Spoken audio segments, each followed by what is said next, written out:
আসসালামু আলাইকুম। তো আজ দীর্ঘ প্রায় ১২৭ দিন পরিশ্রমের পর আজকে আমাদের হাঁসে ডিম দিয়েছে। তো খুবই একটা ভালো লাগার বিষয়, কারণ দীর্ঘদিন পরিশ্রমের পর ডিম দিয়েছে। তো এটা লং একটা প্রসেস ছিল। বাড়ি থেকেও বিভিন্ন রকম বাধা বিপত্তি, যে হাঁস পোষার দরকার নেই, হাঁসে হ্যান ত্যান সাথে বহুত রকমের কথা।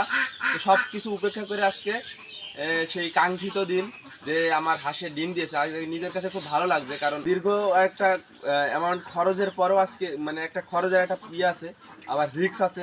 তো সব মিলিয়ে খুব ভালো লাগছে যে আজকে আমার হাঁসের প্রথম ডিম দিয়েছে। তো আসেন আপনাদেরও দেখায় সেই ডিমটা। তো মূলত হয়েছে কি, হাঁসের ঘরের দরজা খোলার পরে দেখি ডিমটা মানে দরজার সামনেই আর কি, আবেগে উৎফুল্ল হয়েছিলাম। তো সেটা আপনাদের সাথে একটু শেয়ার করি। আসেন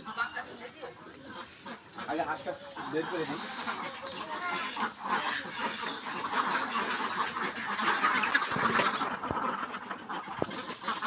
হাঁসটা বের করে দিই।